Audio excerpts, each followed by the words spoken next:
Misir, Fatimiyələrin Misiri, Afrikanın şimalındakı bir diyar.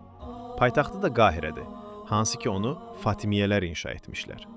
Fatimiyyə dövləti öz adını Fatime-i Zəhra səlamullahi əleyhədən, əzəmətli Peyğəmbərin sallallahu əleyhi və aleyhinin qızından götürmüşdü. Tarix Fatimiyyə dövləti kimi elmlərə, fənlərə və ticarətə önəm verən başqa bir dövlət görmədi. Onların hakimiyyəti dövründə Zəha səlamullahi əleyhə universiteti təsis edildi, hansı ki elm və mərifət bayrağını əsrlər boyu daşıdı. Bugün bu universitet Əl-Əzhər Universiteti adlanır. Salaheddin Əyyubi Misir torpaqlarına hücum etdi. Şiələrə qarşı soyqırım edib onların əlyazmalarını yandırdı. Bununla da şiələr keçən əsrə qədər özləri üçün əmin-amanlıq və fikir azadlığını qoruya bilmədilər. İndi isə zülm və haqsızlıq, şiələrin qətliamı ilə dolu qara tarixdən sonra Əzhər alimlərindən biri şiələri və onların hüquqlarını müdafiə etmək üçün meydana çıxdı. Bu da Həsən Şəhatədir. O, hicrətin 1365-ci ilində, miladi tarixlə 1954-cü ildə Misirin şərqindəki Hərbit şəhərində Əhl-i Sünnənin Hənəfi məzhəbli bir ailəsində anadan olmuşdu. Həqiqətdə bu məsələlər onun uşaqlıq həyatına bağlıdır. Belə ki, o digərlərindən seçilmişdi. Anası o hələ bətnində olarkən nəzr etmişdi ki, Quran müəllimi olsun. Elə ki, anası, Allah ona rəhmət eləsin, onu dünyaya gətirdi, atası uşağı götürüb Quran müəlliminin yanına apardı və dedi ki, bu oğlumun Quran müəllimi olmasını nəzr etmişəm. Həmin vaxt şeyxin 2 yaşı vardı və süddən təzə ayrılmışdı. O 5 yaşına çatanda Quranı əzbərləmişdi. O, atasından tərbiyə aldı və ilk təhsilini elə ondan aldı. Sonra təhsilini davam etdirdi. Hətta Misirdəki Quran Elmləri Universitetində Quran elmləri sahəsində magistratura diplomunu aldı. Qahirəyə köçəndən sonra Əl-Əzhər Universitetinə daxil oldu və orada təhsili aldı. Hətta Əl-Əzhər Universitetini bitirib Quran elmləri sahəsində magistr diplomunu aldı. Onun xüsusiyyətlərindən biri bu idi ki, hazırlıq mərhələsində Əl-Əzhərin bir hazırlıq mərhələsi var və orada daxil olmaq istəyənlər həmin bu mərhələdə təhsil alardılar. Ən yüksək pilləyə yetişdi.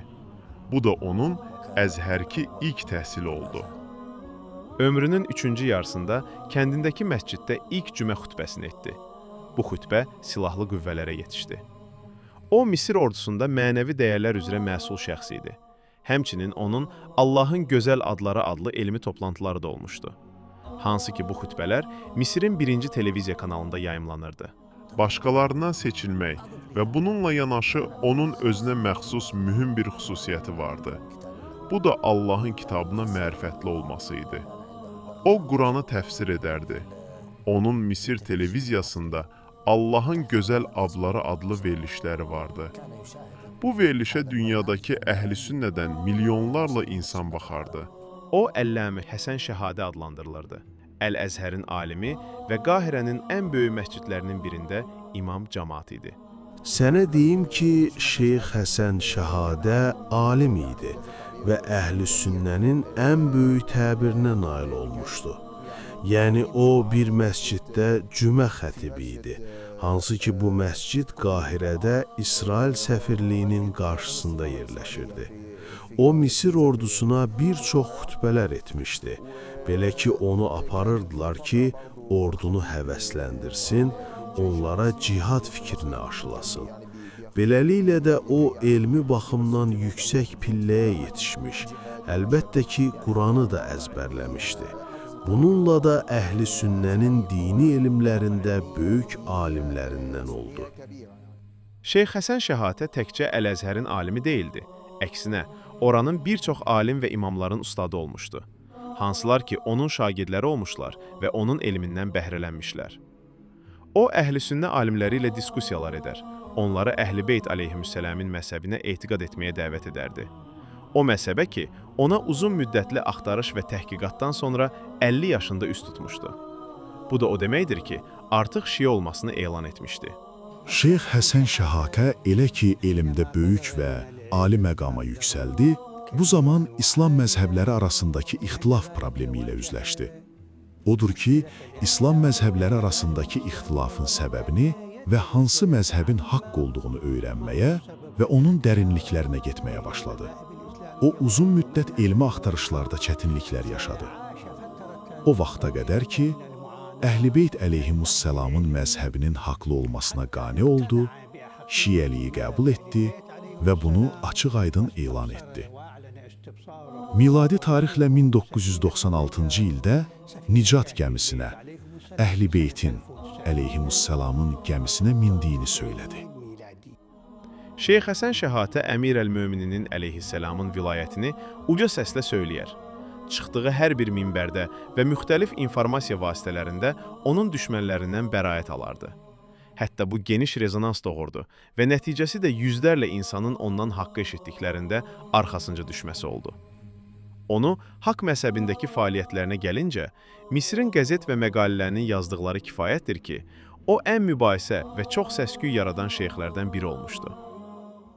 Məzhəbinin dəyişməsini elan etməmişdi, lakin Əmir əl-Mömini və Əhl-i-Beyti əleyhimussalamı məth edirdi, başqalarını da tənqid edirdi.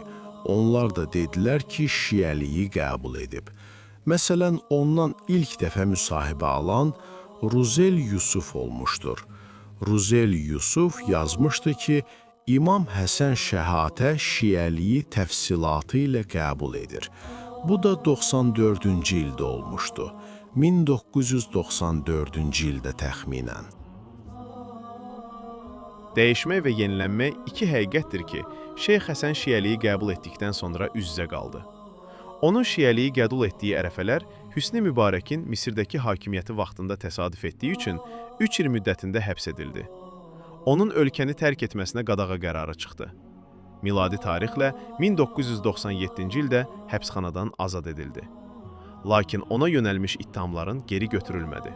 Hətta Şeyx Muhammed Şəhatə danışırdı ki, Mübarəkin hakimiyyət zamanı həbsxanaların birində olduğu müddətdə təhqiqat aparılarkən onunla təhqiqatı keçmiş Daxili İşlər Naziri Həbib Əl-Adili aparırdı.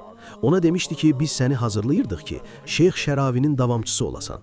Yəni, bu dərəcədə hesab edirdilər ki, onun cəmiyyətdə böyük nüfuzu, xarizması, gözəl üslubu və cəmaat üçün cazibədar diskusiyası var. Bu, ona tənə vuranların tam əksidir, hansı ki, ona nifrət edənlər ona tənə vurardılar. Beləliklə də onlar bu əlaqələri kəsdilər ki, onu mühasirəyə aldılar və çevrəsini daraltdılar ki, Misirdə milyonlarla insanın Şiəliyi qəbul etmələrinə səbəb olmasın. Həmçinin o, miladi tarixlə 2006-cı ildə ikinci dəfə həbsə məruz qaldı.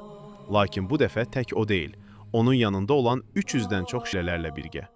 Sonra o azadlığa buraxıldı və ömrünün sonuna qədər Misirdən kənara çıxmasına qadağa qoyuldu. Bundan daha çoxu onun Misirdən 2 dəfə həbs edilməsi oldu. 1996-cı ildə və 2000-ci ilin əvvəllərində. Onun həbsi hansı ittihamla olmuşdu? O ittihamla ki, Əmir əl-Möminin əleyhimussalamın vilayətini elan etmişdi. 23 iyun 2013-cü ildə 30 nəfərdən çox insan Nimeyi Şaban günü İmam Məhdinin əleyhissalam mövludunu qeyd etmək üçün Şeyx Şəhatənin Misirin Giza ərazisində yerləşən evinə yığışmışlar. Bir neçə saatdan sonra 300-ə yaxın Sələfi, Vəhabi imamının fətvası əsasında Şeyx Həsən Şəhatənin evinə hücum edərək evi yandırıb və evin içərisindəki insanları vəhşicəsinə döyürək bayıra çıxardıb küçədə sürmüşdülər. Bu zaman 4 şiyə ilə birlikdə Şeyx Həsən Şəhatə şəhadətə qovuşdu. Evdəki digər şəxslər ağır yaralandı. اللهم صل على محمد وآل محمد اللهم صل على محمد وآل محمد بسم الله الرحمن الرحيم اللهم كل وليك الحجة ابن الحسن صلواتك عليه وعلى آبائه في هذه الساعة وفي كل ساعة وليا وحافظا وقائدا وناصرا ودليلا وعينا حتى تسكنه أرضك طوعا وتمتعه فيها طويلا برحمتك يا أرحم الراحمين.